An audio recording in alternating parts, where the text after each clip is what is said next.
நீங்கள் ஆசீர்வதிக்கப்பட்டவர்கள், நீங்கள் ஆசீர்வதிக்கப்பட்டவர்கள், நீங்கள் ஆசீர்வதிக்கப்பட்டவர்கள், நீங்கள் ஆசீர்வதிக்கப்பட்டவர்கள்.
இன்றைக்கு தேவன் நமக்கு தன்னை அட்ரஸ் பண்ணுகிறார். வானத்தையும் பூமியையும் படைத்த கர்த்தராக நான் இருக்கிறேன் என்று சொல்லுகிறார். அல்லேலூயா சொல்லுவோம். God want to introduce himself not only by his word in this world, for our church, for his people of God in the church. I am your Lord who made heaven and earth. வானத்தையும் பூமியையும் படைத்த கர்த்தராக நான் இருக்கிறேன் என்று கையெழுத்து போடுகிறார். அதிலேயே சொல்லுவோமா? கையெழுத்து போடுகிற ஆண்டவர் எதை சொல்லி கையெழுத்து போடுகிறார்? நான் உங்களை நினைத்திருக்கிறேன், நான் உங்களை ஆசீர்வதிப்பேன். இஸ்ரவேல் குடும்பத்தாராகிய விசுவாசிகளின் குடும்பத்தாராக இருக்கிற உங்களை ஆசீர்வதிப்பேன். ஆரோன் குடும்பத்தாராக இருக்கிற ஊழியக்காரருடைய குடும்பத்தாரை ஆசீர்வதிப்பேன். கர்த்தருக்கு பயப்படுகிறவர்களாக இருக்கிற விசுவாசிகளாக இருந்தாலும் ஊழியக்காரர்களாக இருந்தாலும் அவர்களின் பெரியோரையும் சிறியோரையும் நான் ஆசீர்வதிப்பேன். இப்படிப்பட்டதான ஆண்டவர் சொல்லுகிறார், நான் உங்களையும் உங்கள் பிள்ளைகளையும் வர்த்திக்க பண்ணுவேன்.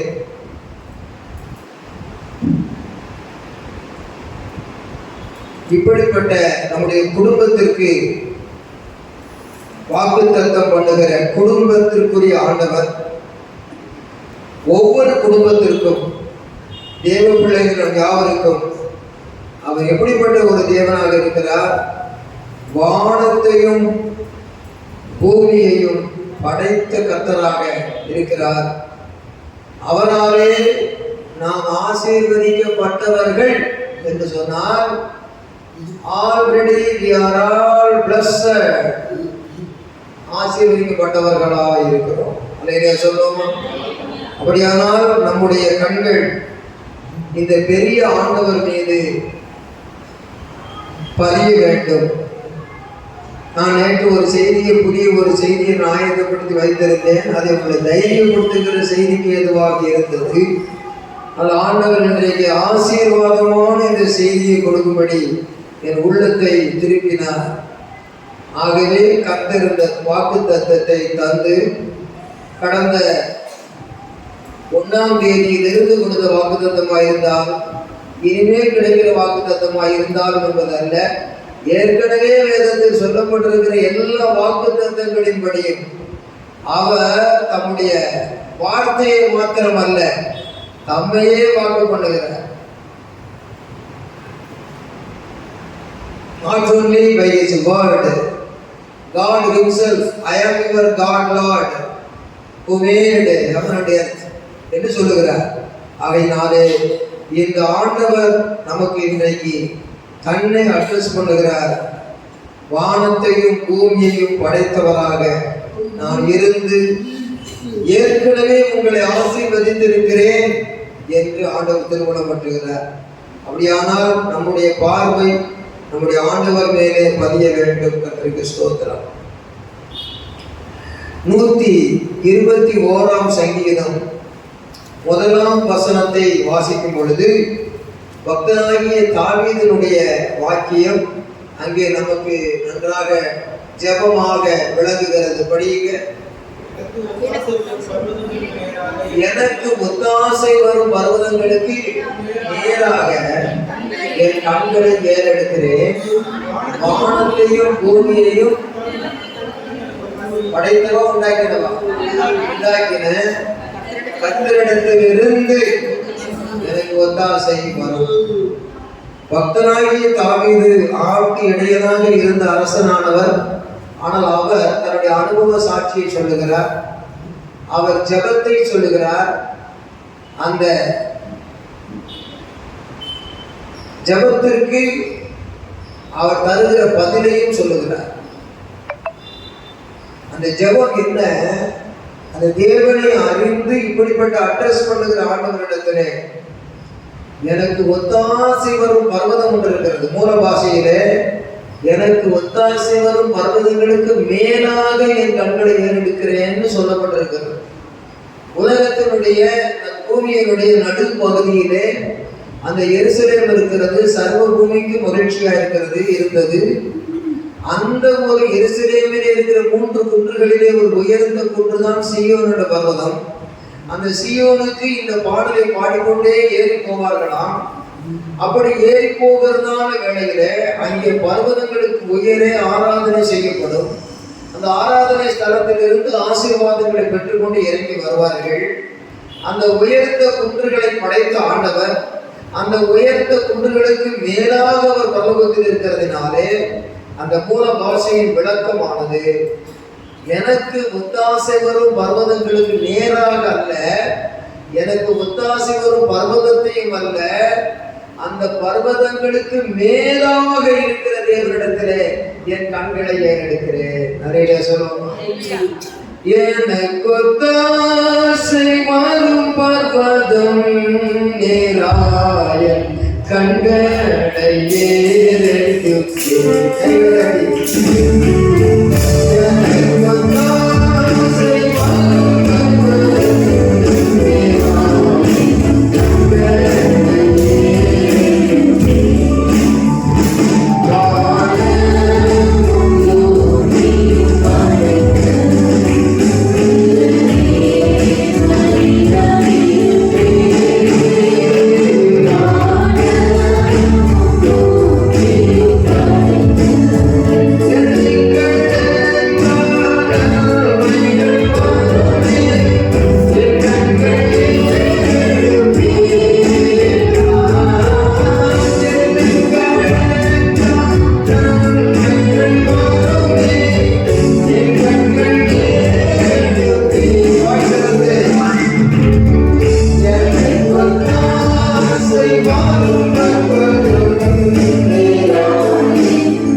அந்த சங்கீதம் முழுவதிலேயும் தெய்வீக பாதுகாப்பு இருக்கிறது. ஆகையினாலே அந்த ஆண்டவருடைய பார்வை நம்மேல் இருக்கிறது. ஆனாலும் நம்முடைய பார்வை ஆண்டவர் மேல் இருக்கும் பொழுது நாம் கார்ல டிராவல் பண்ணுகிறோம், பஸ்ல டிராவல் பண்ணுகிறோம், ட்ரெயின்ல டிராவல் பண்ணுகிறோம், நடந்து டிராவல் பண்ணுகிறோம், ஃப்ளைட்ல டிராவல் பண்ணுகிறோம். அப்படி இந்த வருஷம் வரைக்கும் ஃப்ளைட்ல போகாம இந்த வருஷம் போவீங்கன்னு அப்ப மேல போகும்போது அந்த வானத்துக்கு மேல ஆண்டவர் இருக்கிறார். அவர் ஆம்னி பிரசன்ஸ் எங்கும் நிறைந்தவராய் இருக்கிறபடினாலே அவர் கடுகு பார்வை போல அல்ல. அந்த கடுகு பார்வை மேகத்துக்கு மேல போன பூமியில தெரியாது. அதனால கடுகு பார்வையை விட கர்த்தருடைய பார்வை அது பெரிய பார்வை, அது நம்ம எல்லா விதத்திலும் பாதுகாத்துக்கணும். நான் தைரியமாக சொல்லலாம், இந்த வருஷம் முழுவதும் கர்த்தர் என்னை பாதுகாக்கிற தேவனாயிருக்கிறார். அல்லேலூயா சொல்லுவோம். அல்லேலூயா. பயமே இல்லாம வாகனத்தை ஓட்டலாம், பயமே இல்லாம நடந்து போகலாம், பயமே இல்லாம ஏரோப்ளேன்ல கூட ஏறி போகலாம். அப்ப என்னன்னு கேட்டா 121 சங்கீதம் அந்த மலையின் மேல ஏறி போகும் பொழுது பாடுகிற ஆரோகண சங்கீதம், உயர்ந்த சுதியிலே பாடுகிற சங்கீதம். அதுபோல இறங்கி வரும் பொழுது பாடிக்கொண்டு வருவார்கள். ஆகையினாலே ஆரோகண சங்கீதம் என்றால் உயர்ந்த சுதி, அவரோகண சங்கீதம் என்றால் இறங்கின சுதி. ஆகையினாலே இந்த பாடலை பாடிக்கொண்டே போவார்கள். அந்த 121 சங்கீதத்தின்படி கர்த்தர் நம்மை நினைத்திருக்கிறார், அவர் ஆசீர்வதிப்பார் என்றால் அவருடைய பாதுகாவலை அருளி நம்மை ஆசீர்வதிப்பார். ஏற்ற சமயத்தில் சொல்லப்பட்ட வார்த்தை வெள்ளித்தேடில் வைக்கப்பட்ட பொற்பளங்களுக்கு சமானம். ஆகையினாலே வேதம் திரும்ப திரும்ப நமக்கு சொல்லுகிறது. அப்பா பிள்ளைக்கு சொல்ற மாதிரி, அன்னைக்கு சொன்னதுதான் இன்னைக்கு சொல்றேன்னு சொல்ற மாதிரி சொல்ற. ஆகையினாலே இந்த வார்த்தைகளை பெற்றுக்கொண்டு நான் இந்த வருஷம் முழுவதும் தேவனுடைய பாதுகாப்பும் ஆசீர்வாதங்களை பெற்றுக்கொள்கிறேன். blessing of protection now I am receiving என்று சொல்லி கரங்களை தட்டி எல்லாம் தத்திரமயப்படுத்துவோம். இந்த வானத்தையும் பூமியையும் உண்டாக்கின கர்த்தர் பழைய ஏற்பாட்டிலும் புதிய ஏற்பாட்டு காலத்தை கடந்து நமக்கு சிந்தை தியானத்துக்குரிய ஒரு தேவனாக இருக்கிறார். கர்த்தருக்கு ஸ்தோத்திரம் உண்டாவதாக. கர்த்தரோ நம்முடைய கர்த்தரோ வானத்தையும் பூமியையும் உண்டாக்கினவர் என்று வேதம் சொல்லுகிறது. தெய்வம் என்று சொன்னால் குறைந்தபட்சம் ஒரு வானத்தையாயிலும் பூமியாயிலும் உண்டாயிருக்க வேண்டும்.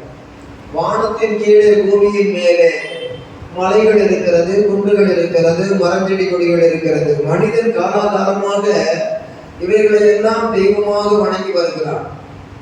மனிதனை ஆண்டவர் தம்முடைய நாமத்தின் மகிமைக்காக தன்னை வணங்கும்படி படைத்தார். உலகத்துக்கே தெரியும், படைப்பெல்லாம் படைத்தார் மனுவுக்காக, மனுவை படைத்தார் தன்னை வணங்க.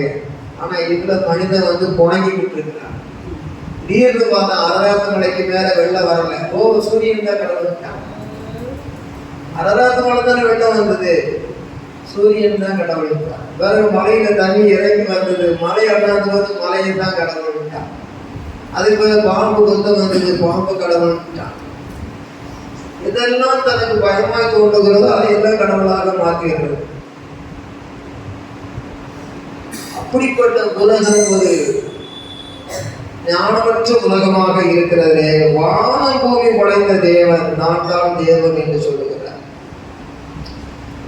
ஒரு ஊழியக்காரர் மிகவும் பசி, மிகவும் அசதி, களைப்பு, ஆட்டங்கரையில குடிச்சிட்டு வர்றாரு.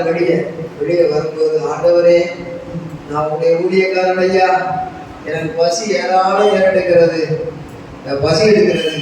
இந்த நேரத்துல எனக்கு ஒரு டீ குடிக்க கூட காசு இல்லாம டயர்டா இருக்கு, ஆண்டவரே மயங்கி விழுந்துற மாதிரி இருக்குது அப்படின்னு சொல்ற. அதுவும் ஆற்றங்கரையில குடிச்சிட்டு ஜிரு ஜிருன்னு காத்துல வந்தா வலுவான பசி. அப்படியே திடீர்னு பார்த்தா ஒரு காற்று, சுழல் காற்று அடித்தது. அந்த காற்று அடிச்ச உடனே அப்படியே அவர் கண்ணெல்லாம் மண்ணு பட்டுருச்சு. கண்ணெல்லாம் தொடச்சிட்டு கண்ணை திறந்து பார்த்தா கண்ணுக்கு எதிரில் ஒரு உடம்புள்ள மரம். அந்த முள்ளு செடி மரத்துல ₹1 தாள் அப்படியே போய் கீழே இருந்து பறந்து மரத்து மேல சிக்கிக்கிட்டு இருக்கு. இது நடந்த ஒரு சம்பவம். அப்போ ₹1 18 கோடி அரிசி, ஒரு டீ 2 பைசா 3 பைசா அந்த மாதிரி. அவர் அந்த ₹1 தாளை பார்த்து அப்படி எடுத்த அப்ப நினைக்கிற ஆண்டவர் வானத்தையும் பூமியும் படைத்த ஆண்டவர்னு சொல்லி கையில வச்சுட்டு டீயை குடிச்சிட்டு 2 இட்லியை சாப்பிட்டுட்டு மொத்தத்தில் ஒரு 10 பைசா முடிஞ்சு போச்சு. 10 பைசாவும் 12 பைசாவும் முடிஞ்சு போச்சு.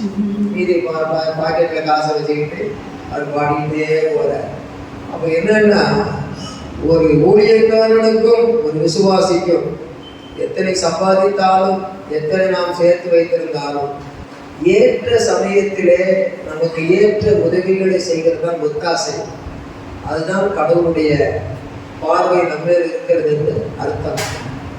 ஆகாரம் தண்ணீர் இல்லை, அருகிலேயே தண்ணீர் இருந்தது. காட்டி கொடுத்து அவருடைய தாகத்தை தேர்ந்து ஏற்ற சமயத்தில் வந்த தண்ணீர். அதான் அந்த பிள்ளை பிழைச்சது. இஸ்மவேல் உமக்கு முன்பாக பிழைப்பானாக, இஸ்மவேல் உமக்கு முன்பாக பிழைப்பானாக. 1.5 செகண்ட் அந்த ஜபத்திரதான் பாகிஸ்தான் நாடை உருவாக்கி இருக்கிறது. இஸ்மவேல் உமக்கு முன்பாக பிழைப்பானாக. 1 செகண்ட் 1 செகண்ட். அப்படியாக ஆண்டவர் நமக்கு உதவி செய்கிற காரியங்களிலே வானத்தையும் பூமியையும் படைத்தவர் என்று அறிகிறது மாத்திரமல்ல, அந்த அறிவோடு கூட நமக்கு ஒரு விசுவாசம் அவர் மேல் இருக்க வேண்டும். இந்த விசுவாசத்துக்கு பெயர் பெரிய விசுவாசம். சொல்லுங்க, என்ன விசுவாசம்? பெரிய விசுவாசம். இதுக்கு மேல ஒரு பூமியில ஒரு மனுஷன் விசுவாசிக்கிறதுக்கு என்ன இருக்குது? பரலோகத்தில் இருக்கிற தேவனை விசுவாசிக்கிறேன்னா அது ரெண்டாவது, அது போய் சேர்ந்த பிறகு விசுவாசிக்கிற அவசியமே இல்லை. பரலோகத்தில் இருக்கிற தேவனை பூலோகத்தில் விசுவாசிக்கும் பொழுது நீங்க ஒவ்வொரு நாளும் இந்த வருஷத்துல ஒவ்வொரு இடத்துக்கு போகும் பொழுதும் என்னுடைய ஆண்டவர் பெரிய ஆண்டவர் என்று விசுவாசிக்க வேண்டும். அல்லேலூயா சொல்லுவோமா? அல்லேலூயா. நம்முடைய ஆண்டவர் பெரிய ஆண்டவர் இந்த விசுவாசம் நமக்கு வேண்டும். 135 சங்கீதம் 5-6 வசனங்களை படியுங்கள். கர்த்தர் பெரியவர் என்றும் நம்முடைய ஆண்டவர் எல்லா தேவர்களுக்கும் பில்லிசோனியம் மந்திரவாதம், பேய், பிசாசு, அது பொல்லாத சக்தி, இதெல்லாம் எதுவுமே பயப்படாதபடி இருக்கணும். இருந்தா இந்த வசனத்தை கேட்கும் போது ஒரு விசுவாசம் வரணும். அருமையா சொல்லுவோமா? வானத்தையும் பூமியை படைத்த ஆண்டவர் பெரியவர் என்றும் நம்முடைய ஆண்டவர் எல்லா தேவர்களுக்கும், அது என்னென்ன தேவர்களை பற்றி கேள்விப்பட்ட 33 கோடி தேவர்களை கேள்விப்பட்டாலும் சரி, அது தேவர்களுக்கு மேலானவர்னு சொன்னா அதுக்கு மேல ஒருத்தருமே இல்லை, அவருக்கு மேல ஒருத்தருமே இல்லை என்றும் நான் அறிவேன். 6ஆம் வசனம் படிங்க. வானத்திலும் பூமியிலும் சமுத்திரங்களிலும் எல்லா ஆழங்களிலும் கர்த்தருக்கு சித்தமானதை எல்லாம் செய்கிறார். ஆண்டவர் என்னுடைய வாழ்க்கையில அவருக்கு சித்தமானதெல்லாம் செய்வார்னு சொல்லி நம்பணும். அன்னைக்கு சொல்லுவாங்க, அவருக்கு சித்தமானதெல்லாம் அதான் விசுவாசம். சித்தமான செய்வார் அல்ல, வசனம் என்ன சொல்லுது? சித்தமானவைகளை எல்லாம், சித்தமானதை எல்லாம் செய்கிறார்னா, செய்தார்னா பாஸ்ட், செய்வார்னா ஃபியூச்சர் டென்ஸ், செய்கிறார்னா now also from now itself அப்படின்னு இல்லை, இப்பொழுது from now also from now itself for tomorrow yesterday over in this minute சித்தமானது செய்கிறார். என்னுடைய வாழ்க்கையிலே அவர் செய்கிறார், என்னுடைய குடும்பத்தில் செய்கிறார், என்னுடைய சபையில செய்கிறார், என்னுடைய தேசத்திலே செய்கிறார். அவருக்கு சித்தமானது செய்கிறார் அப்படியே விசுவாசிக்கிறேன். அதிலே சொல்லுவோமா? 115 சங்கீதம் 3ஆம் வசனத்தை படியுங்க. 115:3. நம்முடைய தேவன் பரலோகத்தில் இருக்கிறார், தமக்கு சித்தமான யாவையும் செய்கிறார். நமக்கு சித்தமானதை செய்கிறார்னா எங்க இருந்து செய்கிறார்? பரலோகத்தில் இருந்து செய்கிறார். அல்லேலூயா சொல்லுவோமா?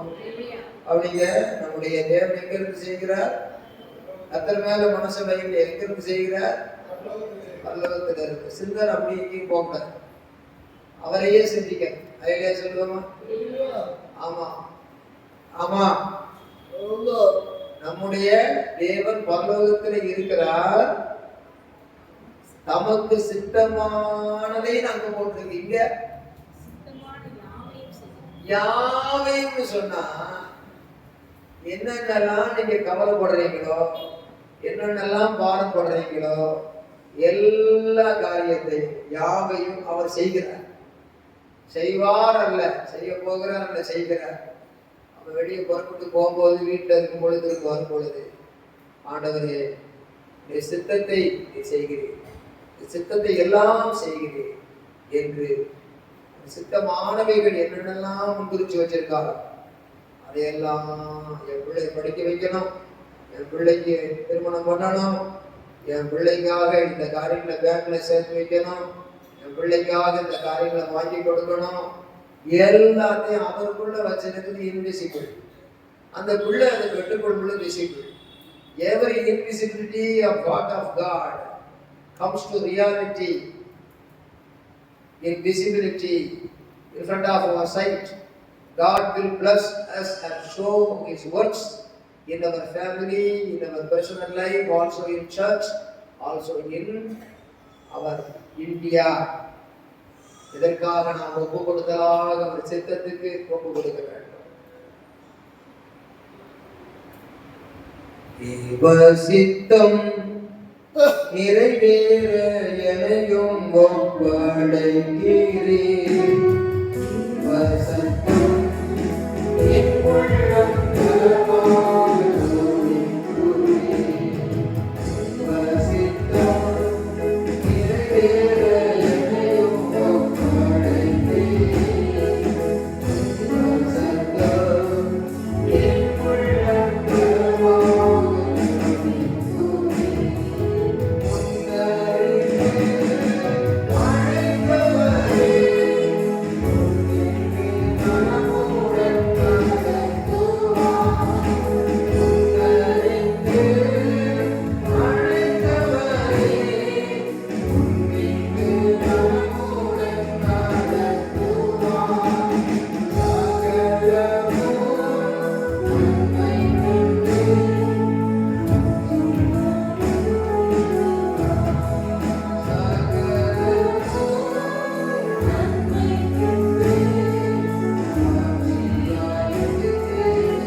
வானத்தையும் பூமியையும் படைத்த ஆண்டவர் என்னுடைய ஆண்டவர். அவர் பெரியவராயிருந்து நமக்கு சித்தமானதை செய்கிறார். அவர் அட்ரஸ் பரலோகத்தில் இருக்கிறார். அவர் நமக்கு சித்தமானதை எல்லாம் செய்கிறார். எனக்காக, குடும்பத்துக்காக, சபைக்காக, தேசத்துக்காக செய்கிறார். அப்படி என்று விசுவாசிக்கும் பொழுது அந்த ஆண்டவர் அந்த அறிவை கொடுக்கிறவர் மாத்திரமல்ல, அந்த ஆசீர்வாதங்களை பெற்றுக்கொள்ள தகுதிப்படுத்துகிறார். அல்லேலூயா. நாமத்துக்கு மகிமை. ஆதியாகமத்தின் புஸ்தகம் 14ஆம் அதிகாரத்துக்கு நேராக வாருங்கள். கர்த்தருக்கு ஸ்தோத்திரம். ஆதியாகமம் 14ஆம் அதிகாரம் 18, 19, 20 வசனங்களை நாம் எல்லோரும் வாசிப்போம். அன்றியும் உன்னதமான தேவனுடைய ஆசாரியனாய் இருந்த சாலேமின் ராஜாவாகிய மெல்கிசேதேக்கு அப்பமும் திராட்சரசமும் கொண்டு வந்து அவனை ஆசீர்வதித்து, ஆபிரகாமை ஆசீர்வதித்து, வானத்தையும் பூமியையும் உடையவராகிய உன்னதமான தேவனுடைய ஆசீர்வாதம் ஆபிரகாமுக்கு உண்டாவதாக. உன் சத்துருக்களை, 20ஆம் வசனம் படியுங்க, உன் சத்துருக்களை உன் கையில் ஒப்பு கொடுத்த உன்னதமான தேவனுக்கு ஸ்தோத்திரம் என்று சொன்னான். இவனுக்கு ஆபிரகாம் எல்லாவற்றிலும் தசம பாகம் கொடுத்தார். கர்த்தருடைய நாமத்துக்கு மகிமை உண்டாவதாக. இந்த இடத்திலே எல் எலியோன், உன்னதமான தேவன் என்றால் எல் எலியோன். அந்த எல் எலியோன் உன்னதமான தேவன் தேவனுடைய ஆசாரியனாய் இருந்த அந்த சாலேமின் ராஜாவாகிய மெல்கிசேதேக்குக்கு அப்பமும் திராட்சரசமும் திருவிருந்து பாத்திரம் எங்க இருக்குப்பா தம்பி? திருவிருந்து பாத்திரம் லெஃப்ட் கீழே இருக்கு, ஆறுக்குள்ள இல்லை. அப்ப என்னன்னு கேட்டா, இந்த மெல்கி சேதைக்கு அப்பமும் திராட்சரசமும் கொண்டு வந்து சொல்லுகிற ஆசீர்வாதம் தான் என்னன்னு கேட்டா, God will bless you. Abraham, God will bless you. God, the Lord who made heaven and earth, வானத்தை பூமியை படைத்த கர்த்தர் உன்னை ஆசீர்வதிப்பார் என்று சொல்லி இந்த ஆபிராமுக்கு சொல்லுகிறார். அப்படி சொல்லுகிற அந்த ஆபிராமை ராம் என்ற நிலையில் இருக்கும் பொழுதுதான் சொல்லுகிறார், உனக்கு ஆபிரகாம் என்று சொல்லி பேரை வச்சது பிதாவாகிய தேவன், குமாரனாகிய தேவன், பரிசுத்த ஆவிய தேவன். அதுக்கு பேர் கொடுக்க தேவன் முன்குறித்தபடி வைத்தார். இந்த வேளையில ராம் என்று சொல்லுகிறத காம்னு மாத்திருக்கு. நோவாவுக்கு 3 பிள்ளை இருந்தது, சேம் காம் யாப்பேத்து சொல்லி. அந்த நோவாவின் சந்ததி இணைக்கிற மாதிரி ஆபிராம்னு இருந்தவனை ஆபிர காம்னு சேர்ந்த, அந்த ஆபிர காம் அப்படின்னு சேர்த்துட்டார். இப்போ இந்த சேலா என்று சொல்லுகிற வார்த்தை சிந்தித்து பாருன்னு அர்த்தம். சிந்திக்கணும். நோவாவுடைய சந்ததி அற்று போகாதபடி அப்படியே அந்த நோவாவுடைய சந்ததியிலே நோவாவுக்கு பேரனாக சந்ததியிலே தொடங்குகிற இந்த ஆபிராமை ஆபிர காமாக மாற்றுகிறதை பார்க்கிறோம். ஆதியாகமம் 6ஆம் அதிகாரம் நோவா சரித்திரத்தில் படிக்கிற இடம், ஆதியாகமம் 12ஆம் அதிகாரம் ஆபிராம படிக்கிற இடம், அது தொடர்ந்து வாசித்து ஆபிர காம படிக்கிற இடம். இந்த சீதாராம், ஸ்ரீராம், கேதாராம், பலவிதமான ராம் இருக்கிறது. ஸ்ரீராம், இந்த ராம் எல்லாம் பழைய விக்கிரக ஆராதனை செய்து கொண்டிருந்த காலத்திலே தேவனற்ற தேராகுடைய காலத்திலிருந்து வந்த பேர்கள். ஆனால் தேவன் ஆசீர்வதிக்கும் போது அவருடைய ஊரை மாற்றி நான் காமிக்கிற தேசத்துக்கு போ என்று மெசொப்பொத்தேமியாவில் இருக்கும் பொழுது கானானை காமிச்சார், ஊரை மாத்தினார். பிறகு அதுக்கு பிறகு வந்த பிறகு அவனுக்கு பேரை மாத்தினார். பேரை மாற்றி அவனுடைய வாழ்க்கையில கர்த்தர் பெரிய காரியங்களை செய்தார். சொல்லுவோமா? ஆளையே மாத்திட்டேன். அப்ப நாம எல்லாரும் கர்த்தருக்கு ரட்சிக்கப்பட்டு ஞானஸ்நானம் பெற்று பேர் மாத்திரம் ஒரு மாத்திரங்கிறது இல்லை. அந்த ஆசீர்வாதத்துக்கு தகுதியாகிறது தான் முக்கியம். கர்த்தர் நம்ம கூட ஒரு பேரை மாத்தி இருக்கிறது அனுபவத்தில் இருக்கலாம். ஆனால் இந்த ராமா இருக்கும் பொழுதே ஆண்டவருடைய ஆசீர்வாதம் அவனுக்கு சொல்லப்படுகிறது. இந்த ஆபிராம் அவனுடைய விசுவாசம் என்ன? ஆபிராமுடைய விசுவாசம் என்னவென்றால், ஆதியாகமம் 12ஆம் அதிகாரத்திலே ஆண்டவர் என்ன சொன்னார்? 1ஆம் வசனத்திலிருந்து கர்த்தர் ஆபிராமை நோக்கி, நீ உன் தேசத்தையும் உன் இனத்தையும் உன் தகப்பனுடைய வீட்டையும் விட்டு புறப்பட்டு நான் உனக்கு காண்பிக்கும் தேசத்துக்கு போ.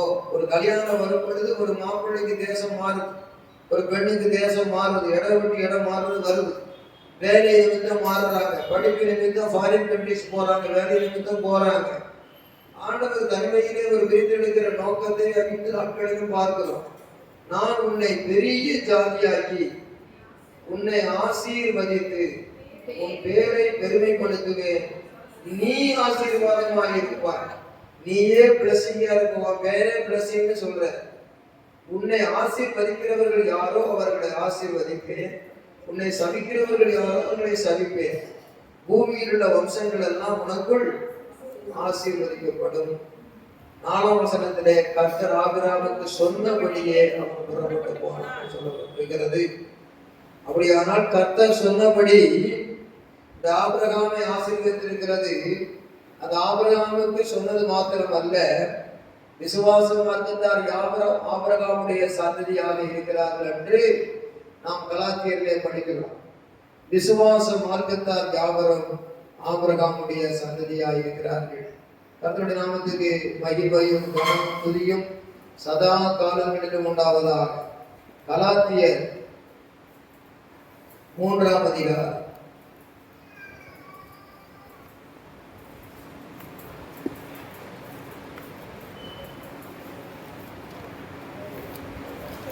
கர்த்தருக்கு ஸ்தோத்திரம். கலாத்தியர் 3ஆம் அதிகாரம் 5ஆம் வசனத்தை படியுங்கள். அன்றியும் என்றால் அடுத்தபடியாக சொல்றதில் உள்ள குறிப்புகள். அன்றியும் உங்களுக்கு ஆவி அளித்து உங்களுக்குள்ளே அற்புதங்களை நடப்பிக்கிறவர், அது நியாயப்பிரமாணத்தின் கிரியைகளினாலேயோ விசுவாசத்தின் வார்த்தைகளை காதுனாலே கேட்டதினாலேயோ எதிர்மறை செய்கிறார். நம்முடைய விசுவாசத்தினுடைய செயல்முறைகளை பார்த்து, நம்முடைய கிரியைகளை, நியாயப்பிரமாண கிரியைகளை பார்த்து அல்ல. அவர் எதனால செய்கிறார்னு 6ஆம் வசனத்துல சொல்லி இருக்கிறது. அப்படியே ஆபிரகாம் தேவனை விசுவாசித்தான், அது அவனுக்கு நீதியாக எண்ணப்பட்டது. faith in God. 7ஆம் வசனம், ஆகையால் விசுவாச மார்க்கத்தார்கள் எவர்களோ அவர்களே ஆபிரகாமின் பிள்ளைகள் என்று அறிவீர்களாக. ஆபிரகாமின் பிள்ளைகள் என்று அறிவீர்களாக. ஆபிரகாமை ஆபிரகாமாய் மாற்றி ஆசீர்வதிக்கிறார். 8ஆம் வசனத்தை படிங்க. மேலும் தேவன் விசுவாசத்தினாலே புறஜாதிகளை நீதிமான்கள் ஆக்குகிறார் என்று வேதம் முன்னதாக கண்டு உனக்குள் சகல ஜனங்களும் ஆசீர்வதிக்கப்படும் என்று ஆபிரகாமுக்கு சுவிசேஷமாக தெரிவித்தது. ஆசீர்வாத சுவிசேஷம் ஒன்று இருக்கத்தான் செய்கிறது. சுவிசேஷம் என்றால் பாவம் நீக்க வேண்டும், பரிசுத்தமாக வேண்டும், பரலோகம் போக வேண்டும். ஆனால் இங்கே ஆசீர்வாத சுவிசேஷம் என்ன? Not by law of God, நியாயப்பிரமாணத்தினால் அல்ல. only by faith in your heart in the name of Jesus you can receive the blessing of God. தேவனுடைய ஆசீர்வாதம் இருதயத்தில் விசுவாசத்தை பெற்றுக்கொள்ள முடியும். இது ஒரு சுவிசேஷம், gospel of blessing. 9ஆம் வசனத்திலே அந்தப்படியே விசுவாச மார்க்கத்தால் விசுவாசம் உள்ள ஆபிரகாமுடனே ஆசீர்வதிக்கப்படுகிறார்கள். அல்லேலூயா, கர்த்தருக்கு ஸ்தோத்திரம். அந்தபடியே ஆபிரகாம் ஆசீர்வதிக்கப்படுகிறார்கள். 13-14 படிங்க. மரத்திலே தூக்கப்பட்ட எவனும் சபிக்கப்படும் எழுதியிருக்கிறபடி கிறிஸ்து நமக்காக சாபமாகி நியாயப்பிரமாணத்தின் சாபத்திற்கு நம்ம நீங்களாக்கி கொண்டு கொண்டார். நியாயப்பிரமாணம் கேன்சல். 14 ஆபிரகாமுக்கு உண்டான ஆசீர்வாதம் through Jesus Christ, கிறிஸ்து இயேசுவினாலே புறஜாதிகளுக்கு வரும்படியாகவும் ஆவியின் குறித்து சொல்லப்பட்ட வாக்குத்தத்தத்தை நம் விசுவாசத்தினாலே பெறும்படியாகவும் இப்படி ஆயிற்று. கர்த்தருடைய நாமத்துக்கு மகிமை உண்டாவதாக. அந்த வாக்குத்தத்தத்தை அப்போஸ்தலர் 2ஆம் அதிகாரத்திலேயே அழகாக சொல்லி இருக்கிறது. கர்த்தருக்கு ஸ்தோத்திரம். அப்போஸ்தலர் 2ஆம் அதிகாரத்தை நாம் படிக்கும் பொழுது அப்போஸ்தலர் 2:39 வசனத்தை படிப்போம். வாக்குத்தத்தமானது உங்களுக்கும் உங்கள் பிள்ளைகளுக்கும் உங்களுடைய தேவனாகிய கர்த்தர் வரவழைக்கும் தூரத்திலுள்ள யாவருக்கும் சொல்லி. அப்ப தூரமாய் இருக்கிறவர்கள் புறஜாதிகள் தூரமாய் இருந்தவர்கள், யூதர்கள் ஆண்டவர்கள் நெருக்கமாய் இருந்தவர்கள். யூதர்கள் தமக்கு சொந்தம் என்று வந்தார், சொந்தமானவர்கள் அவர் ஏற்றுக்கொள்ளவில்லை. ஆகவே புறஜாதிகளாகிய நம்மை, தூரமாய் இருக்கிற நம்மை கிறிஸ்துவுக்குள் தேவனுடைய பிள்ளைகளாக, ஆபிரகாமுடைய சந்ததியாக, விசுவாச மார்க்கத்தாராக கிறிஸ்து இயேசுவினாலே பரிசுத்த ஆவியை கொடுத்து நம்மை அந்த ஆவிக்குரிய யூதர்களாக்கி ஆவிக்குரிய பரலோக வாழ்வுக்கு மனவாட்டியாகவும் பூமியிலே ஆசீர்வதிக்கக்கூடிய தனவந்தர்களாகவும் கர்த்தர் நம்மை மாற்றி ஆசீர்வதித்திருக்கிறார். Forever faith, we are reading this Bible study. Bible study make us steady. ஆகவே ஸ்டெடியா இருந்து ஸ்டடி பண்ணி ஸ்டெடியா இருந்து ஆண்டவருடைய ஆசீர்வாதத்தை நாம் பெற்றுக்கொள்ள வேண்டியது இருக்கிறது. இப்பொழுது பழைய ஏற்பாட்டுக்கு போகும்போது புதிய ஏற்பாடு வருகிறது. ஆகையினால் கர்த்தருக்கு ஸ்தோத்திரம். பரிசுத்த ஆவியானவர் மூலமாக, இயேசு கிறிஸ்துவின் மூலமாக நாம் தேவனுடைய சுதந்திரர்களாக இருக்கிறோம், ஆசீர்வாதங்களை பெற்றுக்கொள்வர்களாக இருக்கிறோம். இந்த இடத்துல ஆதியாகமம் 14ஆம் அதிகாரத்திலே ஏலியோ உன்னதமான தேவன் அங்கே ஆசீர்வதிக்கிறதை நாம் பார்க்கிறோம். தனக்கு சொன்னபடி ஆபிரகாம் புறப்பட்டு போனான். அவனுக்கு பிற்பாடு பிள்ளையை கொடுக்கும் போது இனி உன் பெயர் ஆபிராம் என்று ஆபிரகாம் என்று ஆண்டவர் மாற்றினார். ஆபிராம், கவனிங்க, ஆபிராம் என்றால் உயர்ந்த தகப்பன் அர்த்தம். ஆபிரகாம்னு சொன்னா விசுவாசிகளுக்கு தகப்பன் அர்த்தம். இவன் ஒரு உயர்ந்த தகப்பனாக இருந்தான். இவனை கர்த்தர் என்ன செய்தார்? விசுவாசிகளின் தகப்பனாக மாற்றினார். அல்லேலூயா சொல்லுவோமா? அல்லேலூயா. அதுபோல நாமும் கூட உலகத்தில் எத்தனை பேர் அப்பா மாதிரி இருக்கிறீங்க, அம்மா மாதிரி இருக்கிறீங்கன்னு சொன்னா கூட யார் யார் விசுவாசம் உள்ள பிள்ளைகளாய் கர்த்தருக்கு மாறுகிறார்களோ அவர்களே ஆவிக்குரிய அப்பா, ஆவிக்குரிய அம்மா. நான் ஒரு ஆவிக்குரிய அப்பா அப்படின்னு சொன்னா, என் மனைவி ஒரு ஆவிக்குரிய அம்மான்னு சொன்னா, நீங்களும் யார் யாரெல்லாம் ரட்சிப்புகளை கொண்டு வர பிரயாசப்படுறீங்களோ பெரியவர்கள் ஆவிக்குரிய அப்பா அம்மா, நீங்க ஆவிக்குரிய அண்ணா தங்கச்சி அக்கா. அப்படிப்பட்ட ஒரு நிலையிலே முடி நிறைந்தவர்கள் எல்லாம் முதியோர் அல்ல, முடி கருப்பா இருக்கிறவர்கள் எல்லாம் சிறிய இளைஞர் அல்ல, முடி நிறைந்தவர்கள் முதியோரும் அல்ல, சிறப்பான முடிவுள்ளவர்கள் சிறியரும் அல்ல. வேத வசனத்தினுடைய ஞானம் பெற்ற முதிர்ச்சி உள்ளவர்களாக நாம் இருக்க வேண்டும். அல்லேலூயா சொல்லுவோமா? இந்த இடத்திலே நீங்கள் பார்க்கும் பொழுது ஆதியாகமத்தின் புஸ்தகம் 14ஆம் அதிகாரத்திலே இந்த இடத்துல ஆண்டவர் நமக்கு கொடுக்கிற அந்த ஆசீர்வாதத்துக்குரிய அறிவோடு விசுவாசத்தோடு கவனிக்க வேண்டிய காரியம், அந்த ஆசாரியனுக்கும் பெரிய விசுவாசம் இருக்க வேண்டும், பெற்றுக்கொள்ளுகிறவனுக்கும் பெரிய விசுவாசம் இருக்க வேண்டும். கர்த்தருக்கு ஸ்தோத்திரம். இந்த இடத்துல நல்ல சரித்திரத்தை நாம் ஓரளவு நான் சொல்லிவிட்டு போற கவனிங்க. இந்த ஆபிராமோடு இருந்த ஒருத்தருக்கு பேர் என்ன? ஆத்துல இருக்கிறது வாத்து, ஆபிரகாமோடு இருந்தவன் லோத்து. ஞாபகம் வச்சுக்கிட்டு, ஆத்துல இருக்கிறது வாத்து, ஆபிராமோடு இருக்கிறது லோத்து. இதெல்லாம் நீங்க மனசுல வச்சுக்கணும். அந்த லோத்து என்ன பண்ணாருன்னு கேட்டா, ஏன் மந்த மேய்ப்பருக்கும் உங்க மந்த மேய்ப்பருக்கும் சண்டை வருது அப்படின்னு சொன்னாரு. அப்படின்னு இல்லை, அவங்களே சொன்னாங்க, லோத்தையா ஏயா இந்த கூத்து, நம்ம வேற ஒரு இடத்தை பார்த்து அங்க போய் நம்ம மந்தைகள்லாம் சேர்த்து வாழக்கூடாதா?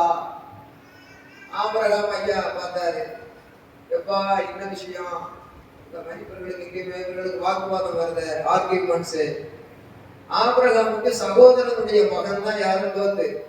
சரி, நாம எல்லாம் ஒரு சகோதரர் வர்க்கம், நாம் சகோதரர், நமக்குள்ள இந்த வாக்குவாதம் வேண்டாம். நீ வலதுபுறம் போனா இடதுபுறம் போறேன், நீ இடதுபுறம் போனா வலதுபுறம் போறேன் அப்படின்னு சொன்னார். சொல்றதுக்கு காரணம் என்னன்னா, ஆபிரகாமுடைய பார்வை தான் முக்கியம். அல்லேலூயா சொல்லுவோமா? என்ன பாருங்க, என்னுடைய தேவன் வானத்தையும் பூமியையும் உண்டாக்கிற தேவன். அல்லேலூயா சொல்லுவோமா? அது எப்படி உறுதியா சொல்ல முடியுதுன்னா, அவன் வெற்றி பெற்று வந்து அந்த சோதோமின் ராஜா என்ன சொல்லுகிறான், நான் உனக்கு 312 பேருக்கு பதிலா பொருள்களையும் எடுத்துக்கிட்டது தாரேன், நீ எனக்கு என்ன செய்ய, அந்த 312 பேரை கொடுத்துரு அப்படிங்கிறான். ஆபிரகாம் பேக்க வச்சு தட்டி புறப்படுகிறா அப்படின்னு சொன்னா, ஜட்கா குதிரை பேர் போட்டு வர 312 பேர் இருக்கிறான். இந்த 312 பேர் ஏன் கூட்டு போன ஆபிரகாம்னு கேட்டா, இந்த பிரிந்து போன மந்தை மேய்ப்பருடைய வாக்குவாதத்தால பிரிந்து போன லோத்து சோதோம்ல இருக்கிறான். அந்த சோதோமிலே ஒரு பெரிய போராட்டம் வருகிறது. ராஜாக்கள் வந்து சோதோமின் ராஜாவை எதிர்க்கிறார்கள். அந்த ராஜாக்களை சோதோமின் ராஜா அதிகமான ராஜாக்களை எதிர்க்க முடியவில்லை. அந்த நேரத்தில் யுத்தத்திலே சிக்கிக் கொண்ட ஒருவன் தான் லோத்து. இந்த லோத்துக்கு ஏற்பட்ட பிரச்சனையிலே லோத்தை காப்பாற்றும்படியாக தன்னை விட்டு பிரிந்து போனவனை, உறவு முறிந்து போனவனை, அவனை எரிந்த ஒரு குப்பையை போல விட்டுவிடாமல் மறுபடியும் அவனை தெரிந்து கொள்ளும்படியாக அன்போடு புறப்படுகிறார். ஆபிராமுடைய உள்ளம் ஏன் மன்னித்தது, ஏன் அப்படியாக அவனுக்கு உதவி செய்ய துணிந்தது தொடர்ந்தது என்றால், ஆல்ரெடி ஆபிரகாமிட்ட வந்து ஒரு பெரிய விசுவாசம் இருந்தது. எனக்கு சொன்னபடி நான் வந்து என்னை ஆசீர்வதிப்பேன் போ என்று சொன்னார். எனக்குள்ளேதான் வம்சம் ஆசீர்வதிக்கப்பட சீனியர் ஆஃப் காலி. ஆனா என்னோடு கூட வந்தவன் வந்து சீனியர் ஆஃப் காலிங் இல்லை, அவன் ஜூனியர் வித் மீ. அதான் ஒரு பரந்த மனப்பான்மை. எப்பொழுதுமே விசுவாசம் உள்ளவர்களுக்கு பரந்த மனப்பான்மை இருக்கணும், இருக்க வேண்டும், இருக்கும். அவன் ஏதோ பச்சையா தெரிஞ்சதை பார்த்து ஒரு ஆட்டுக்குட்டி மாதிரி போயிட்டான். நான் சிங்கக்குட்டி மாதிரி இருக்கிறேன் அப்படிங்கிற ஒரு தெளிவு அறிவு அந்த ஆபிரகாமுக்கு இருக்கு. ஆபிரகாம் என்ன சொல்றான்? ஆண்டவர் பிற்காலத்திலையும் நீ கண் பார்க்கும் தேசமெல்லாம் உனக்கு, கால் மிதிக்கும் தேசமெல்லாம் உனக்கு இல்லை. அப்போ கண் தேசத்தை கொடுத்தாரு, ஒரு கண் பார்த்தாலும் கால் பார்த்தாலும் தெரிந்து கொள்வதையும் கொடுத்தாங்க. இதனால ஆபிரகாமுக்கு என்னன்னு கேட்டா பெரிய விசுவாசம் இருந்தது. அந்த பெரிய விசுவாசம் வந்து நம்ம பார்க்கிறோம்.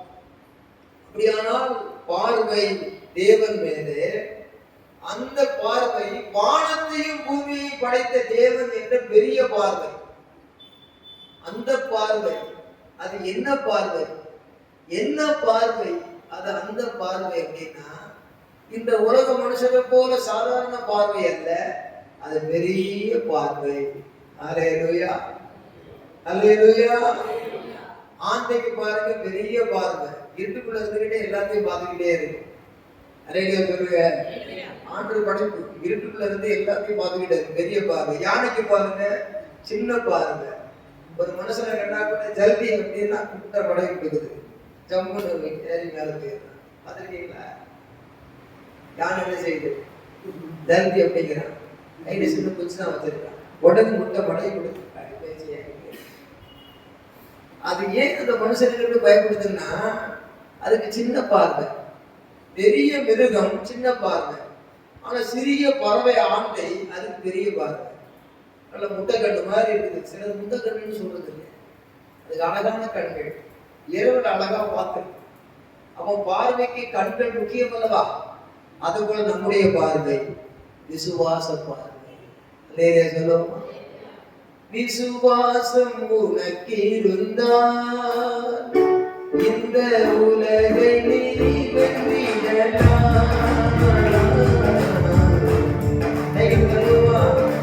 விசுவாசம் உனக்கு இருந்தால் இந்த உலகை நீ வென்றிடலாம். அபிஷேகம்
இப்படியாக அந்த லோத்து என்ன செய்யறாரு?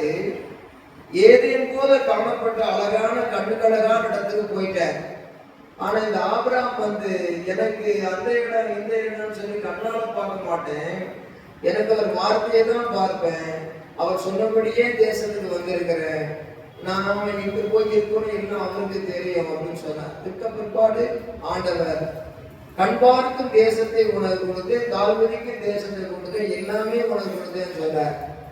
நான் உனக்கு எல்லாம், நீ எனக்கு எல்லாம், நீ எனக்கு எல்லாம், நான் உனக்கு எல்லாம் இருக்கும்போது நான் படைத்த எல்லாமே உனக்கு தான். இதுதான் ஆசீர்வாதத்தின் ரகசியம். நீயே ஆசீர்வாதமா இருப்பாய்ன்னு சொல்லிட்டேன். ஆனா ஆபிரகாமுக்கு கொடுத்த அழைப்பு இந்த லோத்து கிடையாது. இந்த லோத்து வந்து என்ன செய்தாரு? சேர்ந்து வந்தார். அதனால அவர் உன்னை சேர்த்துக்கிட்டு உட்கார்ந்துருக்காரு. இந்த நேரத்துல சோதோமில் ஒரு பெரிய பிரச்சனை வந்த உடனே அவரை 318 பேரை கொண்டு போய் பிடிச்சு கொண்டு வர, காப்பாற்றி கொண்டு வர்ற சோதோமின் ராஜா தொடர்ந்து எதிர்கொண்டு வந்து, ஆபிரகாம் ஐயா, அந்த பொருள் எல்லாம் நீங்க எடுத்துக்கிடுங்க, இந்த 318 பேர் இப்ப மக்களை தாங்க. ஆபிரகாம் என்ன சொல்றாரு, அவங்க 318 பேருக்கும் யுத்தத்துல வந்த பங்கை நீ கொடுத்தது, அடுத்தது அவங்களுக்கு சாப்பாட்டு செலவு அதுவும் எடுத்துக்கோ. இப்ப என்ன செய்யணும் கேட்டா, ஓங்கிட்ட இருந்து நான் ஒரு சரடு, மூக்கலாம் நீர் போடுற சரடோ, சவுக்கடிக்கிற சரடோ, அல்லது செருப்புல இருந்து பிச்சை எடுக்கிற வாறு கூட நான் ஓங்கிட்ட இருந்து வாங்க மாட்டேன் அப்படின்னு சொல்லி faith credit, credit of faith, அந்த விசுவாசத்துக்கு ஒரு தரம் இருக்கிறது. அந்த விசுவாச தரத்தை காத்துக்கொண்டு என்ன சொல்லுகிறார், 22, 23 ஆதியாகமம் 14, 22, 23 படிங்க. அதற்கு ஆபிரகாம் சோதோமின் ராஜாவை பார்த்து, ஆபிரகாமை ஐஸ்வர்யவான் ஆக்கினேன் என்று நீ சொல்லாதபடிக்கு நான் ஒரு சரட்டை ஆக்கிலும் பாதரட்சியின் வாரை ஆக்கிலும் உனக்கு உண்டாட வேண்டும் யாதொன்றையும் எடுத்துக்கொள்ளேன் என்று. 23 வானத்தையும் பூமியையும் உடையவராகிய உன்னதமான தேவனாகிய கர்த்தருக்கு நேராக என் கையை உயர்த்துகிறேன். அல்லேலூயா, அல்லேலூயா. இங்கே ஆபிரகாமுடைய ஃபெய்த் கிரெடிட், அதாவது பேங்க்ல கிரெடிட் ஏறிச்சுன்னா சந்தோஷமா இருக்கும். பரவாயில்ல, பணம் வந்தது, அக்கௌண்ட் ஏறிக்கிட்டே போகுது. அது அக்கௌண்ட்ல ஏறது ரெண்டாவது. கவனிங்க, வசனத்தை கவனிங்க. அதாவது நீங்க ஆண்டவரோடு பேசி முடிச்சுட்டீங்கன்னா ஆண்டு உங்களோடு பேசுற நேரம் நிறைய சொல்லுவோம். ஃபெய்த் கிரெடிட்னு அர்த்தம் என்ன? என்னுடைய விசுவாசத்துல நான் தரம் உயர்ந்தவனாய் இருக்கிறேன்னு சொல்றதுதான். நிறைய சொல்லுவோம். சிந்தனை பூரா வசனத்துல இருந்த வசனம் இல்லை. ஆசனத்துல திரும்பக்கூடாது, வசனத்துக்கு ஏற்க வேண்டும். உங்க வாழ்க்கை பாங்காக அமையும். எல்லாரும் எனக்கு தண்டி கருத்தரமாக கொடுத்தோம். ஆமா ஆமா ஆமா. சரி, இப்ப இந்த இடத்துல பாருங்க, வானத்தையும் பூமியையும் உடையவர் ஆகிய உன்னதமான தேவனாகிய கர்த்தருக்கு நேராக என் கையை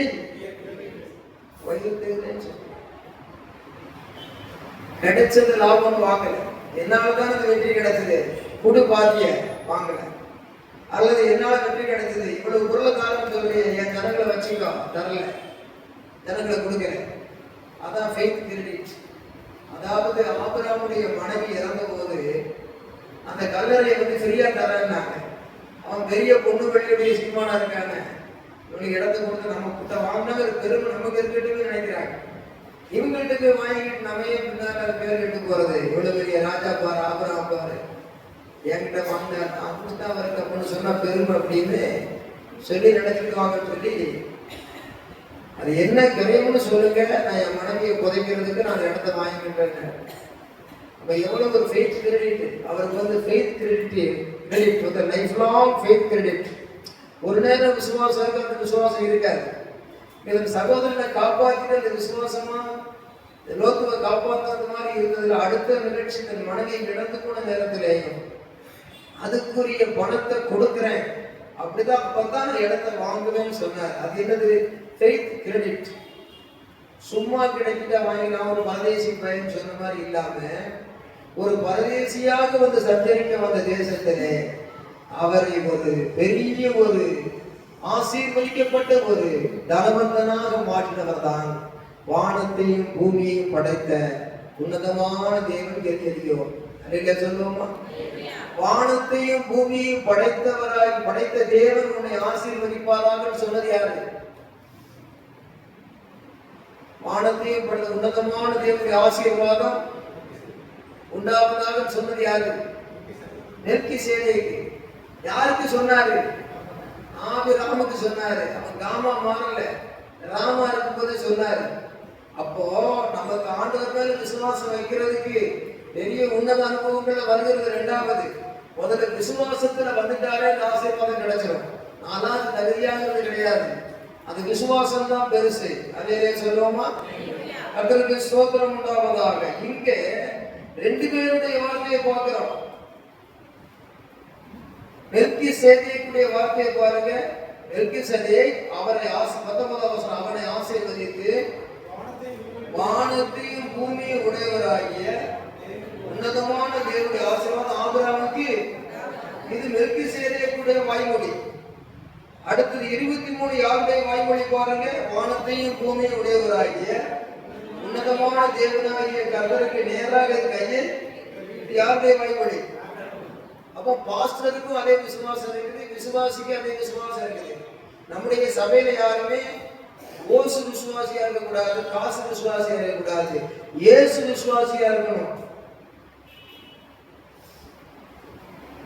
என்ன விசுவாசி? காசு விசுவாசி இல்ல, ஓசு விசுவாசி இல்ல, இயேசு விசுவாசி. அல்லேலூயா. அதான் சபாஸ் விசுவாசி. அப்ப என்ன அந்த விசுவாசம் கேட்டீங்கன்னா, பாஸ்டர் ஆசாரியனும் வந்து ஆசீர்வாதம் போடுறாரு, அவருக்கு விசுவாசம் இருக்கு. அந்த ஆசீர்வாதத்தை பெற்றுக்கொண்டவருக்கு மற்றவங்க முன்னால அதெல்லாம் தேவையில்லைப்பா. என் கூட வந்து வேலைக்காரங்களுக்கு படிக்கிறாங்க, அவங்களுக்கு கொடுக்க வேண்டிய காசை கொடுத்து பக்கம் கொடுத்து அவங்களுக்கு சாப்பாடு எவ்வளவு கொடுத்து சாப்பிட்டாங்களோ காசு எடுத்துக்கோ, ஆளை விடு, வேலை முடி அப்படின்னு ஒரு கிரெடிட்டா பேசுகிறவரா இருந்தாரு. அந்த ஃபெய்த் கிரெடிட் வந்து ஆபிரகாமுக்கு இருந்தது. சகோதரியே, உங்க ஃபெய்த் கிரெடிட் எப்படி இருக்கு? சகோதரனே, உங்க ஃபெய்த் கிரெடிட் எப்படி இருக்கு? பாஸ்டரையா, உங்க ஃபெய்த் கிரெடிட் எப்படி இருக்கு?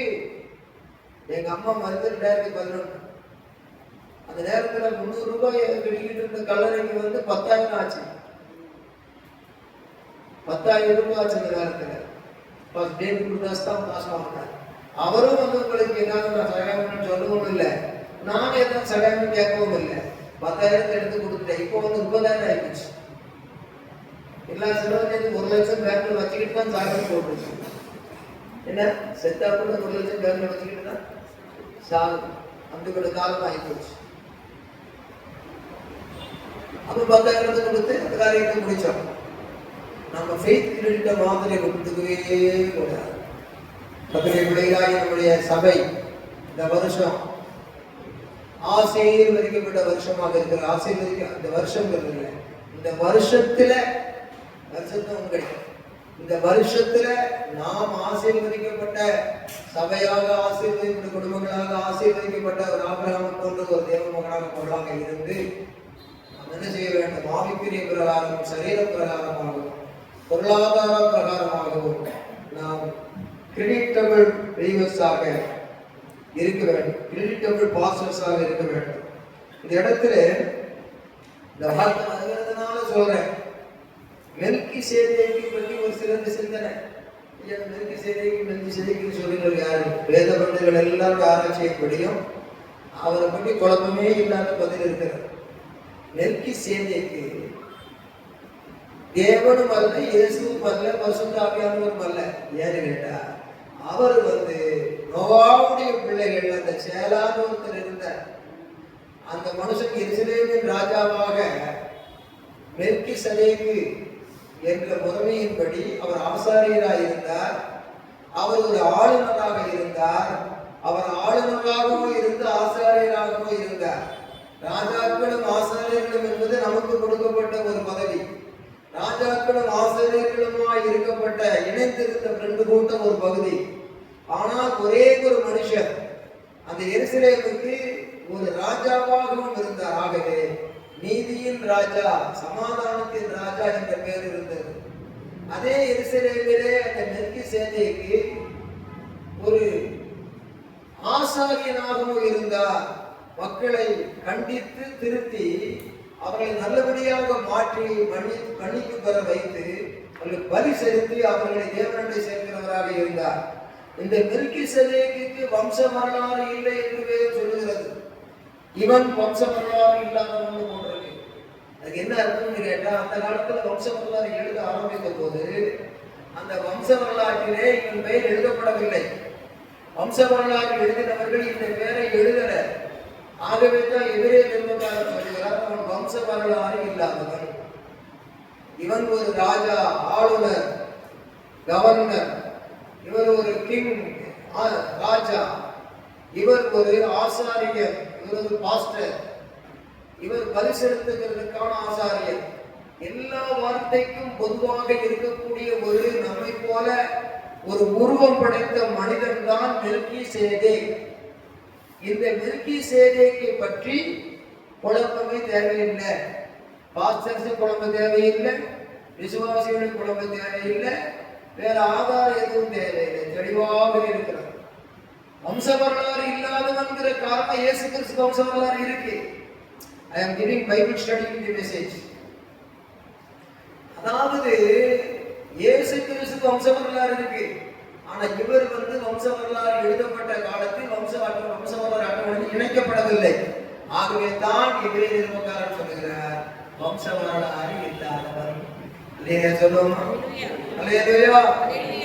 யாராவது மெல்கிசேதேக் யாருன்னு கேட்டா, எருசலேமை ஆண்டு வந்த ஒரு அரசனும் ஆசாரியனும் ஆபிரகாமை ஆசீர்வதித்து முன்பாயிருக்கிறார் சொல்லப்பட்டிருக்கிறது. இந்த அப்பத்தையும் ரசத்தையும் நாம் பானம் பண்ணுகிறதுக்கு இன்றைக்கு ஒரு பாஸ்டர் ஒரு ஆசாரியனா இருக்கிறது போல, அன்றைக்கே அவர்கள் இருக்கிறது போல நம்மை மாற்றி இருக்கிறார். அதாவது இயேசு கிறிஸ்துவை பற்றி சொல்லுங்க, கவனிக்க பிரதர்ஸ். இயேசு கிறிஸ்துவை பற்றி சொல்லி இருக்கிறது, மெல்கிசேதேக்கின் முறைமையின்படி இவர் என்ன ஆனார்? ஆசாரியர் ஆனார். நான் கேட்கிறேன், பழைய ராஜாவுடைய முறைமையின்படி இவர் ராஜான்னா அந்த ராஜா கொடுக்கிற கணத்தை கொடுக்கணும், அந்த ராஜாவுடைய நடந்ததும் நடக்கணும். திருப்பி இயேசுநாதர் வரலாறு சொன்னாங்க, எருசலேம்ல ஏன் எலியா வர்றாரு, ஏன் மோசே வர்றாரு? மோசே அந்த யூத ஜனங்களுக்கு ஒரு பழைய அறிமுகத்தின்படியாக தரவாடங்களை கண்டுபிடித்து ஆராதனை நடத்துகிற முறைகளுக்கு அவர் ஒரு அதிகாரியாக ஆதியில் உள்ள அற்புதங்களை எல்லாம் செய்து காட்டி உறுதியாக்கப்படுவார். எலியா ஏன் வர்றாரு? அவர் இந்த உலகத்தில பறந்து போனார், திரும்ப விரைந்து வந்தார், திரும்பவும் அவர் மரித்து பரலோகம் போக வேண்டி இருக்கிறது.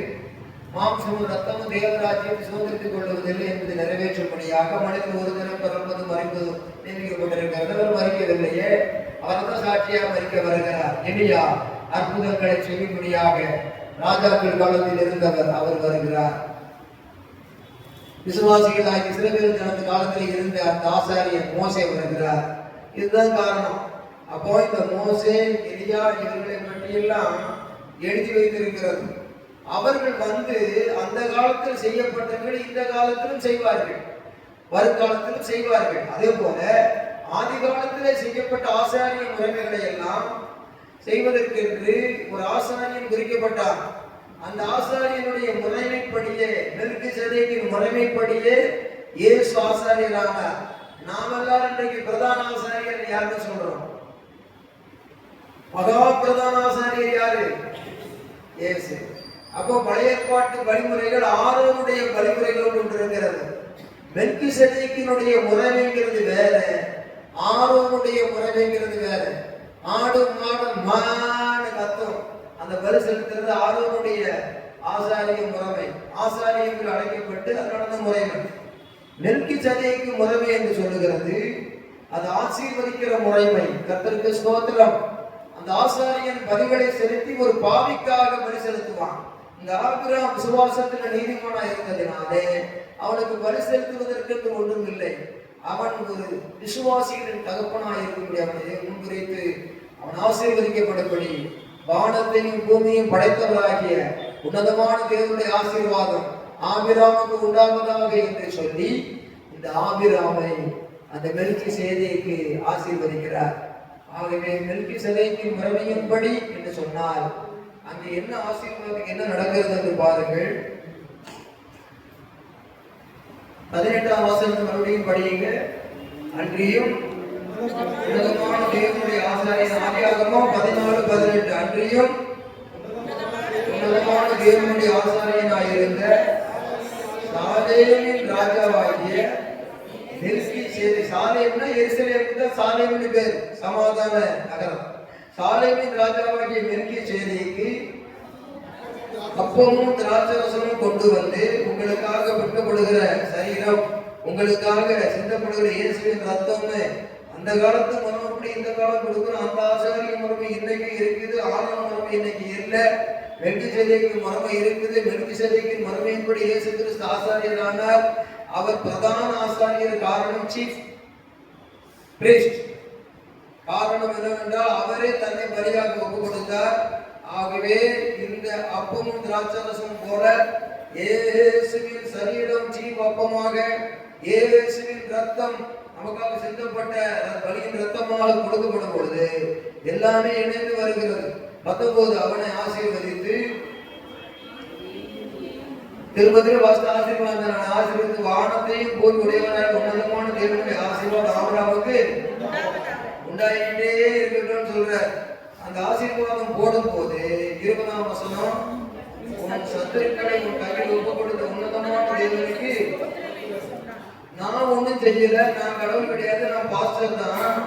அந்த most high L Elyon, the most high L Elyon, the most high Lord give this victory for you. I am this representative. I am coming here to bless you. So take this bread, take this wine. அப்படி கொடுக்கிறார். கொடுத்த உடனே ஆபிராம் இவனுக்கு ஆபிராம் படிக்கிறாங்க 20 கடைசி இவனுக்கு இந்த மெல்கிசேதேக்குக்கு, இந்த ஆசாரிய முறை மெல்கிசேதேக்குக்கு ஆபிராம் எல்லாவற்றிலும் தசமபாகம் கொடுத்தான். அந்த போர்ல வெற்றி பெற்று அந்த வெற்றியினுடைய ஆசீர்வாதங்களிலே அவன் என்ன செய்கிறான், தன்னுடைய கூட இருந்ததான 318 பேருக்கு பங்கு கொடுக்கப்பட்டது. அது எல்லாரையும் ஆபிரகாம் பேர் கொடுத்துட்டாங்க. ஆபிரகாம் வாங்கி சொல்லிட்டாங்கடா 10 வருவங்க ஆசாரியர் கொடுங்கன்னு சொல்லி வாங்கி அழகாக கொடுக்கிறார். எப்படி கொடுத்துருப்பாரு அப்படின்னு கேட்டா 318 பேருக்கும் சேர வேண்டியது சேர்ந்தது. அந்த 318 எஜமானு கொடுத்தாங்க. ஆபிரகாம் ஒரு ஆசீர்வதிக்கப்பட்டவராக அதில் உள்ள 10 ஒரு பங்கை எடுத்து மெல்கிசேதேக்குக்கு கொடுத்தார். அப்படி கொடுக்கிறவரை பெற்றுக்கொண்டவர் ஆசீர்வதித்தார். ஏற்கனவே ஆசீர்வதித்து கொடுத்தார். இன்றைக்கு திருவிருந்தாராதனை பெறுகிறது. இயேசு கிறிஸ்துவினுடைய அந்த ஆசாரியத்துவம் என்பது மெல்கிசேதேக்கின் முறைமையின்படி இருக்கிறபடியால் பாஸ்டர்ஸும் குழம்ப வேண்டியதில்லை, விசுவாசியும் குழம்ப வேண்டியதில்லை. இதை பாஸ்டர்ஸ் மீட்டிங்ல பேசணும் கண்டிப்பா. இங்கேயும் எங்கேயும் படிச்சுக்கிட்டு ஆரோன் முறை வேற, மெல்கிசேதேக்கு முறை வேற. ஏன் முறை போட்டிருக்கு? சோப்பு முறையா? அது என்ன வாச குழம்போட முறையா? ஆரோன் முறைமை என்பது ஆசாரிக்கும் வேற, மெல்கிசேதேக்கு முறைமைங்கிறது வேற. இதுக்கு வித்தியாசம் தெரியாம அந்த வேதத்தை போய் தப்பா சொன்ன எப்படி? பாஸ்டர்ஸ் மீட்டிங்லேயே இதை பேசணும். இதை விசுவாசிகள் கூட்டத்தில் பேசணும்னு பெருசு இல்லை. அநேக அறகுறையான வேதத்தை வச்சுக்கிட்டு உள்ளது இல்லாமக்கி போடுறான், இருக்கிறது இல்லை, இல்லாதது இருக்கிறதாக்கி போடுறான். அதுதான் இன்னைக்கு மனுஷனுக்கு பிசாசு செய்கிற தந்திரம். ஆகவே இன்றைக்கும் அந்த ஆசாரியத்துவம் உண்டு. இயேசு கிறிஸ்துவுக்குள்ளே நமக்கு ஆபிரகாமுடைய ஆசீர்வாதம் வர வேண்டுமானால், பொன்னும் வெள்ளியுடைய சீமானான அந்த மெட்டீரியல் பிளஸிங் வர வேண்டுமானால், 1 வயதிலும் அவன் பிள்ளையை பெற்றெடுத்த அந்த பிசிக்கல் பிளஸிங் வர வேண்டுமானால், அந்த பொன்னு வெள்ளியுடைய சீமான் மெட்டீரியலி, அவன் குழந்தை பெற்றெடுத்தது பிசிக்கலி. அடுத்தது பரலோகத்தில் போய் அங்கே ஆபிரகாம் மடியில ஏற்றிட்டு அந்த பரதேசில் உட்கார்ந்து இருந்தாரு. அந்த உயர்ந்த பாதாளம் என்ற பகுதியில அது spiritually, physically, spiritually, materially Abraham was a blessed man. Through the faith of Abraham in Christ, through the Holy Spirit, we can claim the blessings. We can receive the blessings. ஆகையினால் இன்றைக்கு ஒரு பாடத்தை படித்துக் கொண்டிருக்கிற நாம் விசுவாசத்தை அவர் மேல் வைக்க வேண்டும். வரங்களை தட்டி கர்த்தரை மகிமைப்படுத்துவோம். இதுக்கு மேல யாரும் பேச முடியாது. மெல்கிசேதேக்கை பற்றி பேசி பாருங்க.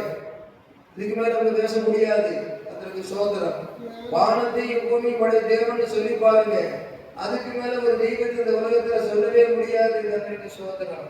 ஆகவே பெரிய கண்கள், பெரிய கண்கள், பெரிய பார்வை, பெரிய கண்கள் நமக்கு இருக்க வேண்டும். அது என்ன பெரிய கண்கள்? பெரிய தேவனை பார்க்கிற கண்கள். அதிலே சொல்லுவோம்.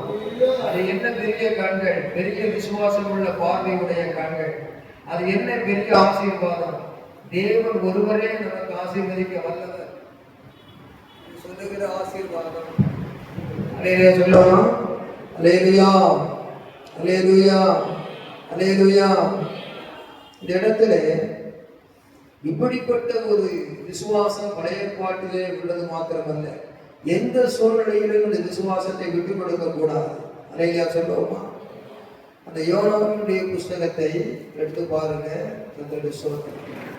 யோனாவுடைய புஸ்தகம்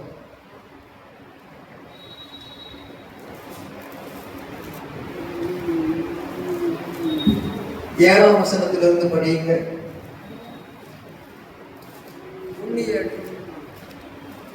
யோனா 1:7.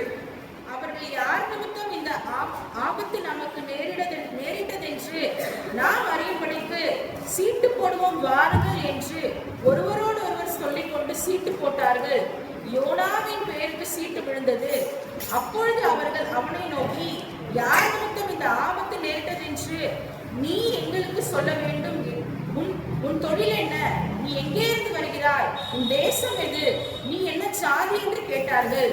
அதற்கு அவன் read verse 9, Jonah chapter 1 verse 9, YONO 1:9 எல்லாம் படிங்க. அதற்கு அவன் அதற்கு அவன் யோனா என்ன சொல்றான்? நான் எபிரேயன், சமுத்திரத்தையும் பூமியையும் உண்டாக்கின பரலோகத்தின் தேவனாகிய கர்த்தரிடத்தில் பயபக்தி உள்ளது. படிக்கிறது வேற, இடிக்கிறது கோயில்னு சொன்ன மாதிரி ஆளு. இவன் எங்க போக சொன்னாரு? எங்க போனாரு? இப்படியில பின்மாற்றம் கர்த்தரை காணக்கூடிய கண்டறில. ஆனாலும் இதை கிரீடிட்டு விட்டாரு. பாத்தீங்களா? கீழே விழுந்தாலும் மீசையில மண்ணு கொட்டணும்னு பழமொழி உண்டு. அதனால இவருக்கு நெய்வேலிக்கு போக தரிசிக்கு போன சரியில்லை. அந்த சரியில்லாத நிலையில கூட சூப்பர் அடிக்கிறார் பாருங்க. யார் தெரியுமா? யார் தெரியுமா? நான் யார் தெரியுமா? இந்த சமுத்திரம் இருக்கிற இதை படைச்ச ஆண்டவருடைய மனுஷன். யார் தெரியுமா? பூமி கரையிலிருந்து வந்த பாரு கப்பலுக்கு. இந்த பூமியை படைச்ச ஆண்டவருடைய மனுஷன் நான். இன்னும் யார் தெரியுமா? வானை இல்லை, பரலோகத்தின் தேவனிடத்துல என்ன உள்ளவன்? பயமும் இல்லை, பக்தியும் இல்லை. ரெண்டுமே சாப்டர் க்ளோஸ். ஆனா பயபக்தி உள்ளவன். என்ன ஒரு விசுவாசம்! பின்தேங்கி நிலையில கூட இருந்தாலும் நான் ஆண்டவருடைய பிள்ளையா, நானுடைய மகள் தெரியுமாயா? யார் தெரியுமா? எப்படி நானு தெரியுமா? யாரு தெரியுமா? இந்த பரம்பொருளுடைய திருமகன் தான். அப்படி நடிக்கிறார். நடிக்கிறாருன்னு சொல்லுவோம். ஆனா அதுக்கு ஏற்ற மாதிரி ஆண்டவரே என்னத்தையும் நடிச்சுட்டு போக கொண்டு செய்ய முடிக்க வேண்டியதை முடிச்சுட்டு போறேன்னு சொல்லி மீனை கட்டையிட்டு முழுக்க வச்சு கரையில கக்க வச்சு அவன் அந்த நினைவிலேயே தக்க வச்சு எல்லா மனுஷரும் நினைவிலே தேவரை கண்டுகொள்ளத்தக்கதாக வெற்றியை கொடுத்த தேவனுடைய தேவன். கனகட தட்டி கத்திரமே தோல்வியை வெற்றியாய் மாற்றும். ஆகையினால் இந்த வானத்தையும் பூமி படைத்த தேவனை நாம எப்போதுமே உடையவர்களாக உறுதியாக இருக்க வேண்டும். அல்லேலூயா. பழைய ஏற்பாட்டு பிரசங்கம் புதிய ஏற்பாட்டுக்கு வருமானு கேட்டா அப்போஸ்தலர் வாசகம் முடிச்சிடலாம். அப்போஸ்தலர் 4ஆம் அதிகாரம், கர்த்தருக்கு ஸ்தோத்திரம். அப்போஸ்தலர் 4ஆம் அதிகாரம். இங்க இந்த பேதுருவும் யோவானும் விடுதலையாக்கப்படுறாங்க ஆலோசனை சங்கத்தில இருந்து. கர்த்தருக்கு ஸ்தோத்திரம். இவங்களை பயன்படுத்தணும்னு நினைக்கிறாங்க. ஆனா பேதுருவும் யோவானும் அவங்கள்ட்ட தைரியமா பேசுறாங்க. இப்படி பயமுறுத்தப்பட்ட சங்கதிகள் நடந்த சங்கதிகளை எல்லாம் நாங்க சத்தியத்தை சொன்னா எங்க மேல இப்படி கோவப்பட்டாங்க செய்தாங்கன்னு ஊழியக்காரங்களாகிய பேதுரு யோவானும் விசுவாசிகள் சொல்றாங்க. அந்த விசுவாசிகள் என்ன செய்தாங்க? 24ஆம் வசனத்திலிருந்து படிக்க சேர்ந்து படிக்கிறாரும். அவர்கள் அதை அப்போஸ்தலர் 2:24 அவர்கள் அதை கேட்டு ஒருமனப்பட்டு தேவனை நோக்கி கூப்பிட்டு, கர்த்தாவே நீர் வானத்தையும் பூமியையும் சமுத்திரத்தையும் அவைகளுள்ள யாவற்றையும் உண்டாக்கின அப்படி புதிய ஏற்பாட்டில் விசுவாசம் பெருகிவிட்டது. வானத்தையும் உண்டாக்கினது ஆபிரகாம், சமுத்திரத்தையும் பூமி உண்டாக்கினது YONO. What is the New Testament faith of disciples in the name of Jesus? அழகா சொல்றாங்க, வானத்தையும் பூமியையும் சமுத்திரத்தையும் அவைகளில் உள்ள யாவற்றையும் உண்டாக்கின தேவனாய் இருக்கிறீர். கரங்களை தட்டி கருத்துறோம். விசுவாசத்தின் மேன்மை. This is the faith in our generation. அப்படி சொல்லி ஜெபிச்ச உடனே என்ன நடந்ததுன்னு சொல்லி பார்க்கிறோம். கர்த்தருக்கு ஸ்தோத்திரம். 31 அவர்கள் ஜெபம் பண்ணின போது இடம் அசைந்தது. இந்த வருஷம் திருவிருந்தெடுத்து போறீங்க, நம் மூலமா அரசாங்கம் அசையுங்கிறது விசுவாசிக்கணும். அறையிலே சொல்லுவோம். அன்னைக்கு இருந்த ஒரு கூட்ட கொஞ்சம் விசுவாசிகள், அன்னைக்கு இருந்த 2 ஊழியக்காரங்க அசைத்ததையா. அப்படிப்பட்ட தேவன் யார் என்றால், வானத்தையும் பூமி உண்டாக்கின தேவன் அது ஆபிரகாம். அடுத்தது வானத்தையும் பூமி உண்டாக்கின தேவன் தாவீது. வானத்தையும் பூமி உண்டாக்கின தேவன் நம்பி அவர் இயேசு கிறிஸ்து உலகத்திலே எல்லாம் செய்து காட்டினார். வானத்தையும் பூமி உண்டாக்கின தேவனை யோனா தன்னுடைய கீழ்ப்படியாமையின் மத்தியிலும் அவர் உறுதியாக அறிக்கை பண்ணுகிறவராயிருந்தார். வானத்தையும் பூமியுடைய தேவன் என்ற சமுத்திரத்தை உண்டாக்கிய தேவனுடைய எல்லாவற்றையும் சேர்த்து கூடுதலாக்கி அப்போஸ்தலர் 4ஆம் அதிகாரத்தில் New Testament generation disciples of God in the name of Jesus வானத்தையும் பூமியையும் சமுத்திரத்தையும் மாத்திரத்தில் ஆதியில கடல் உள்ள கிடைக்கிறதுங்கிறதையும் சொன்ன மாதிரி எல்லாவற்றையும் உண்டாக்கிற தேவன் நீரே என்று விசுவாசம் வைத்து ஜெபித்த பொழுது கூடியிருந்த இடம் அசைஞ்சு போச்சு ஐயா. ஆகவே தேவன் இப்படிப்பட்டதான விசுவாசத்தை எனக்கும் உங்களுக்கும் தரும்படியாக இன்றைக்கு திருவிழப்பட்டுகிறார். கரங்களை தாண்டி அந்நிய பாஷைகளை பேசி பெற்று வாய்ப்புள்ளது.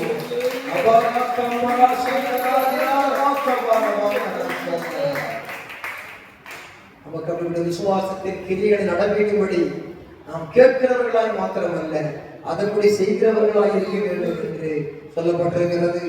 அதாவது உண்மை சுமந்த கர்ப்பமும் நீர் பால் குடித்த அந்த தாயின் முளைகளும் பாக்கிய பிள்ளைகள் என்று சொல்லும் போது சரிதான்ப்பா சரிதான்மா.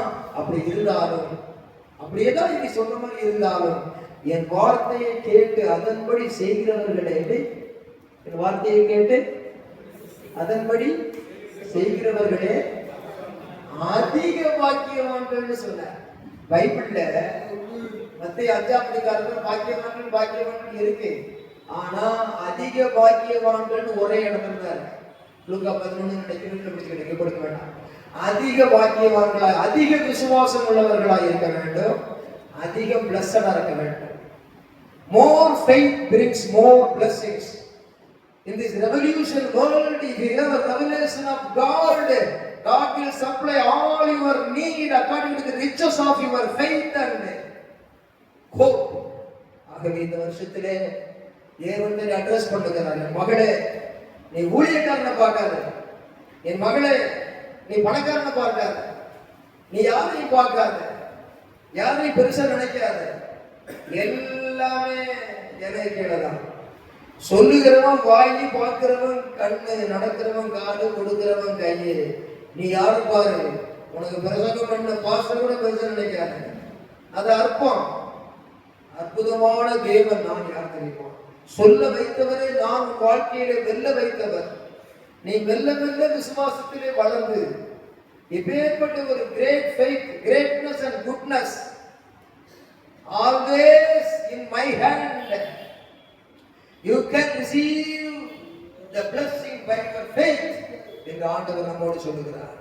ஆகையினாலே இன்றைக்கு நமக்கு அந்த வார்த்தைகளை உதாரணமாய் பார்த்த 3 பேர் முன்னாடி இருக்கிறார்கள். பிதாகுமாரன் பரிசுத்தாவியாக இருக்கிறார்கள். மத்தேயு 1ஆம் அதிகாரத்துல நாம் சிந்திச்ச 3 பேரையும் அவங்க லட்டு மாதிரி வச்சுட்டார். மத்தேயு 1:1 என்ன சொல்லுது? கண்ணு கொண்டு பார்த்து வாழ்க்கையில வின் பண்ணணும். மத்தேயு 1:1 ஆபிரகாம் வந்தாரா? அடுத்தது தாவீது வந்துட்டாரா, எனக்கு ஒத்தாசை பண்ணுங்கிறாரா இல்லை. அடுத்தது இயேசு கிறிஸ்து வந்தார், அதையெல்லாம் கிறிஸ்துவுக்குள் நமக்கு கொண்டு வரக்கூடியாக. அல்லேலூயா. ஆகவே தேவன் இன்றைக்கு நம்மை ஆசீர்வதிக்கிறார். கர்த்தர் நம்மை அழைத்திருக்கிறார், அவர் ஆசீர்வதிக்கிறார். The Lord has been mindful of us. அவர் கையில நான் இருக்கிறேன், அவர் பையில இருக்கிறேங்க. மகளே மகளே கவனியுங்க, நான் அவர் கையில இருக்கிறேன் அப்படி இல்லை, நான் அவர் பையில இருக்கிறேன் அப்படி இல்லை, நான் அவருடைய நினைவில் இருக்கிறேன். The Lord has been mindful of us. ஆகவே இன்றைக்கு இந்த செய்திகளை கேட்கும் பொழுது we must all of us change our mind according to God's will. ஆண்டவருடைய அல்லது according to God's thoughts. எப்படி மாத்துறது? Finally read and conclude. நீங்க வாசித்து முடிச்சிருங்க. ஏசாயா 55:7-8 அதை கேளு முடிச்சிருங்க. ஏசாயா 55:7-8 படிங்க. நான் பைபிளை மூடுறேன்.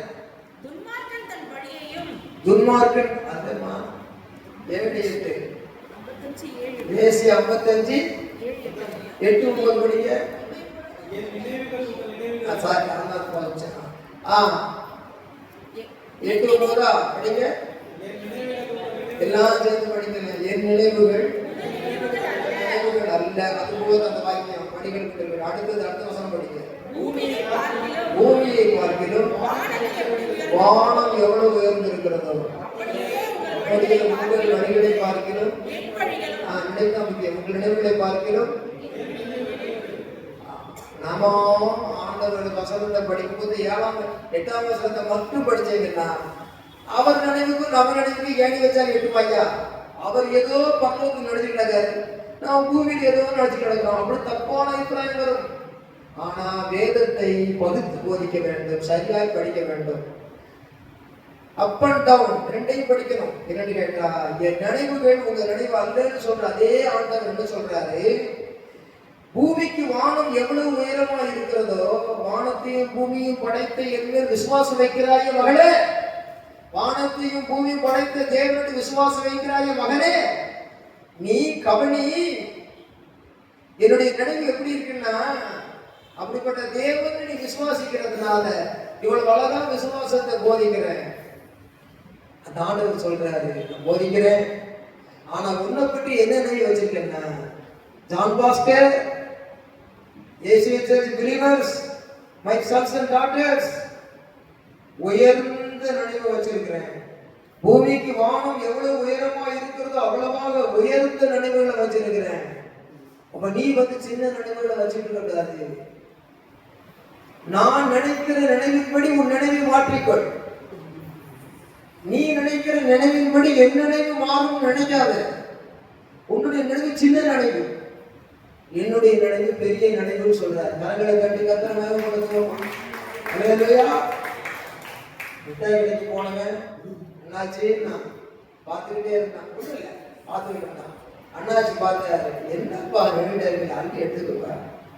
அண்ணாச்சி எவ்வளவு நல்ல பிள்ளையா இருக்கான்னு சொல்லிட்டு பூந்தி எடுத்துக்கோ ராஜா அப்படி பரவாயில்ல அப்படின்னா, ரொம்ப நல்ல பிள்ளையா இருக்கானே அப்படின்னு சொல்லி அள்ளி கொடுத்தா 2 கையில வாங்கிக்கிட்டான். ஏன்பா அப்படி? எங்க கை சின்ன கை, உங்க கை பெரிய கை அண்ணாச்சி அப்படின்னா. அதே மாதிரி ஆண்டவருடைய நினைவு பெரிய நினைவு. இந்த வருஷத்துல நம்முடைய பண விஷயத்துல பொருளாதாரத்துல மாத்திரம் இல்லை, நம்முடைய ஆவிக்குரிய திருவிழா வரங்களிலே, நம்முடைய ஆவிக்குரிய ஆசீர்வாதங்களிலே, உன்னதமான அனுபவங்களிலே, இந்த பூமிக்குரிய எல்லா காரியத்திலேயும் ஆண்டவருடைய குறைகளை நிறைவாக்கி நமக்கு அந்த நாமத்தை மகிமைப்படுத்தும்படியாக உயர்ந்த நினைவுகளை வைத்திருக்கும் பொழுது, don't give inferiority complex in your heart. inferiority complex என்ன? தாழ்வு மனப்பான்மை. superiority complex என்ன? ரொம்ப அதிகமா நினைக்கிறது. I don't want superiority complex, I don't want inferiority complex. எனக்கு ரொம்ப உயர்ந்த மனப்பான்மை இஷ்டத்துக்கு வேண்டாம், ரொம்ப தாழ்வு மனப்பான்மை வேண்டாம். அவனவன் தன்னை குறித்து என்ன வேண்டியதற்கு மிஞ்சி என்ன கூடாது சொல்லுறதுனால God's complex. நீ எல்லாருக்கும் தெரியும், எனக்கு ரொம்ப டயர்டா இருக்கு, need B complex. Don't think about B complex, God's complex. உங்களுக்கு ஆண்டு கொடுக்குறாரு சொல்லி message. This is taste message, boost message. This is what மெசேஜ்ங்கிறது சாட்சியா சொல்ல வாங்க வாங்க வாங்க எழுந்திருக்க